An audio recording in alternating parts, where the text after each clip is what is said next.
John McGuinness, good morning to you. You want the Dáil recalled over this, don't you? Why? I do, because there's a bill before the Dáil. It's a second stage. It's a bill that I introduced, the Affordable Housing and Fair Mortgage Bill.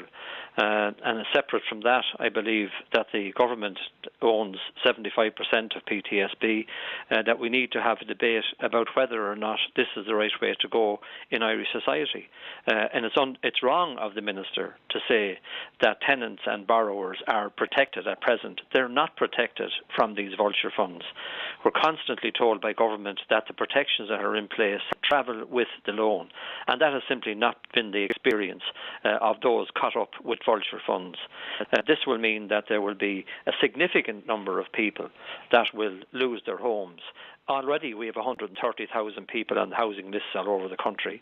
We have a homelessness crisis, and this will simply add to it. And the government doesn't want to have a debate on it because they don't want to regulate vulture funds. But you heard Paschal Donohoe, John McGuinness. He was very adamant that protections are in place to make sure people aren't adversely affected by this kind of change in the ownership of a loan book, and that they will keep their existing protections. That is simply untrue. It is not true, and it is not correct. And Paschal Donohoe knows it only too well, because he came before the Finance Committee here meetings, and he was told the experiences of those that have been sold on to vulture funds, and he knows that the protection does not travel. And the only way to stop all of this is to prevent the vulture funds from buying loans, to set up an ethical fund and allow that ethical fund to buy the mortgages and keep people in their home on a sustainable basis, paying their rent or paying their mortgage. Nothing like this has been considered by the government. Okay, but John McGuinness, the Minister for Finance, was very clear this morning again. He says he has no ability to approve or block this kind of sale. Well, we have the ability in the Dáil to debate this issue, to decide within the Dáil what type of society do we want. Do we want a society that is going to entertain these vulture funds and allow them to do the damage that they are doing?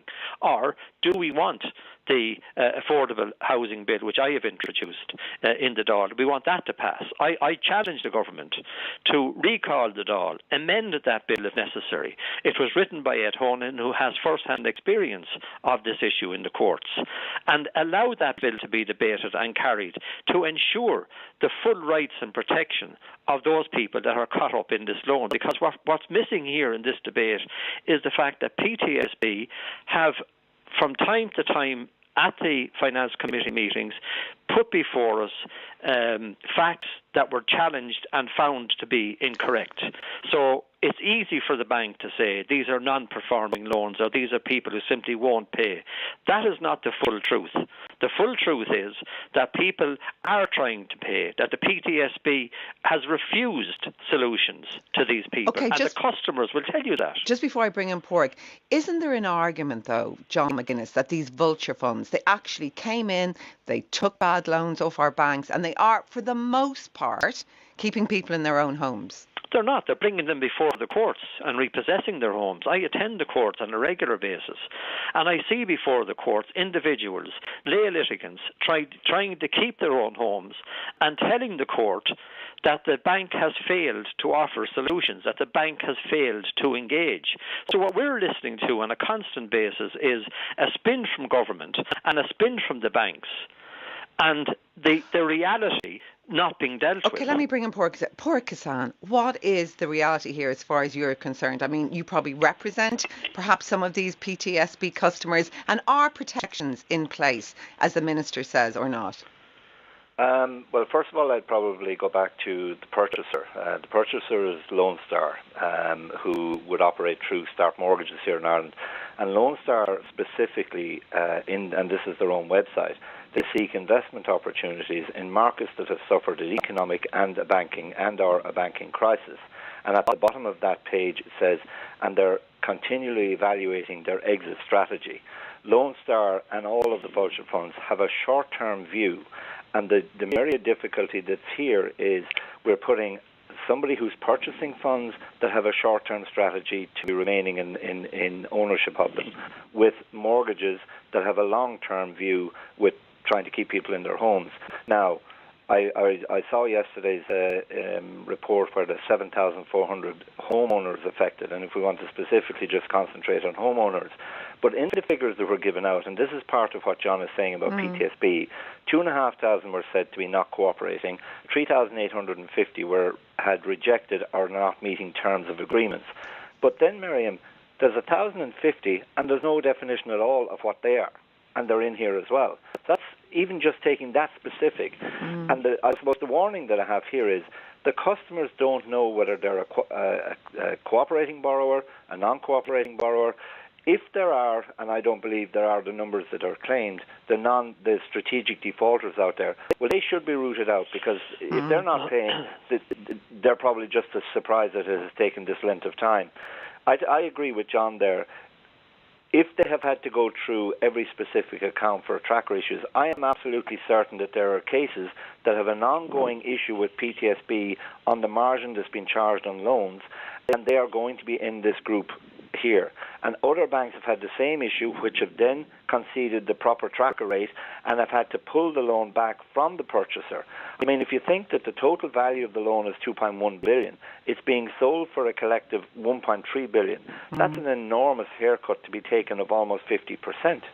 So in other words, just before I bring John back in, so the 2,500 who perhaps aren't performing at all, and the 3,000, was it 800 you said? Yes. Who are, barely doing anything. So people might not be that concerned about them. I mean, since 2008, people have had time, I suppose, since the crash to try and engage. And if they haven't, maybe people will say that's their own fault. But your concern there, Padraic, is the 1,050 that no reason is given. There's no reason given, but hold on. Taking the figures from PTSB, that they have classified them as not cooperating, and they have classified them as having rejected or not meeting terms of an engagement, says that's then saying that PTSB are correct. I am absolutely certain a lot of customers will challenge that position this morning, because I know of customers that are making every effort they can to meet their obligations. Now, one of the concerns that I have here, Miriam, now that the Lone Star and the likes of vulture funds are purchasing, we have had a huge recovery in property valuations.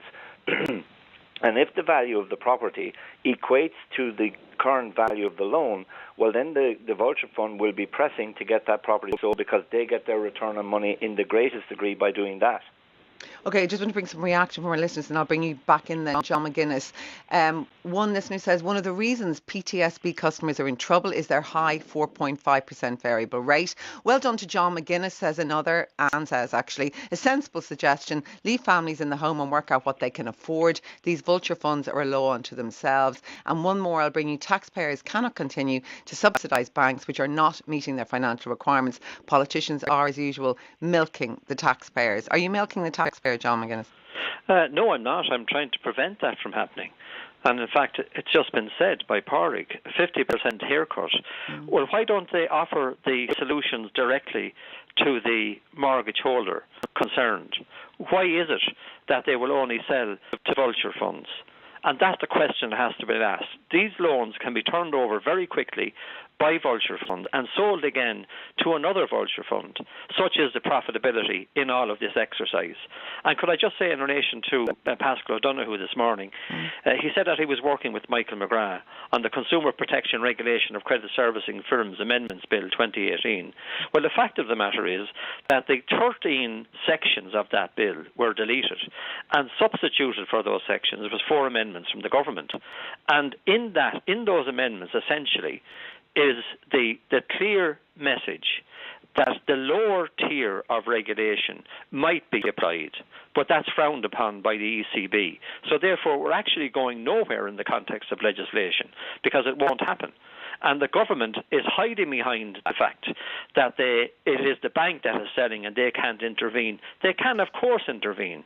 And we can intervene by way of debate and legislation. And that should happen now. I think it's incredible that the banks would dodge the issue right up until the point where the Dáil is in recess, and then go ahead and sell these loans. And you talk about legislation, John McGuinness, and I know last month you introduced your Affordable Housing and Fair Mortgage Bill to the Dáil, but your party colleague Michael McGrath's bill is the Mortgage Arrears Resolution Bill. What have you both got different bills for? Michael McGrath's bill attempts to regulate the vulture funds, whereas the bill that I presented to the Dáil actually stops the loan from being sold to vulture funds and puts in its stead a scheme similar to the one operated by David Hall, who is actually to be commended in this area for the efforts he has made to ensure that loans don't go to vultures. And it is for the banks to acknowledge their moral obligation. The country has done enough for them. They should now acknowledge their moral obligation and ensure that fresh new schemes, sustainable schemes, are put in place outside of the remit of vulture, outside of the possibility of vulture funds purchasing these mortgages. I'll just bring you another comment from a listener. Says tenants renting in these PTSB buy-to-let properties will inevitably be evicted. Sell the loans to David Hall's rent-to-buy organisation. One more for you, Padraic, actually. Anne texts to say, if I ring PTSB, will they tell me if my loan is sold, and am I entitled to know? Well, I think that's the minimum, because I'd like to bring it back to the individual people that are affected. That's the minimum that somebody should be made aware of. And what I would advise customers today who believe that they're engaging and doing everything they can to find out if they are classified within the 7,400 people. One of the issues with regard to the investors cohort that are included in this within the 10,700, a lot of those loans commenced on what was called an interest-only basis, and self-created an issue when capital and interest was required then. The rentals had fallen, the taxations had increased, so they were always going to have a difficulty in trying to pick up the capital because of the economic circumstances. The economic circumstances have changed quite dramatically now. The concern that I have, though, is the valuations of a lot of these properties has dramatically improved from the position they would have been in 2009. That will force the Lone Stars of the world to come in, and if you can't meet your obligations and they know the value of what they have, in other words, the profit that they'll see in the value of the property, they will go that route a lot more than they will try and work out a long-term deal, because their intention is never to stay long-term anyway. Two more comments. Luke says, Miriam, once again the government is selling out victims of the crisis. These people need support, not the prospect of homelessness. And Joe says the authorities and John McGuinness need to discriminate between those who can't pay and those who won't pay. Right now, compliant mortgage holders are subsidising those in arrears, whether they are trying or just milking the system. John McGuinness, when I have you there, I can't let you go without asking you about Fianna Fáil councillor Ollie Crow's call for Eamon O'Keefe to be put forward as a presidential candidate for your party. What do you think? Should that happen? Well, I welcome the discussion on it, because up to now Fianna Fáil has not had a full debate on this, in spite of what some frontbench members have put to the media in recent times. And I think the membership of the party would like a discussion about Eamon O'Keefe and any other candidate, because I understand that two other senators had offered. But I haven't heard from Eamon O'Keefe, and I think that, in view of the fact that the councillor has written to every other councillor in the country, that perhaps the person we're speaking about might make a statement as to whether or not he's interested in the presidency. It's not for want of trying in our party either. I'm sure. I mean, we've been trying them. A final question, John McGuinness. Do you think your party should run a candidate? I believe that we should. I think that political parties are in that business of contesting elections, of putting their best foot forward, of offering the electorate a chance to vote for one candidate or another. And because of that, I think that, yes, we should have put forward a candidate. John McGuinness, Padraic Kissane, thank you both for taking the time to speak to us this morning. We'll take a break.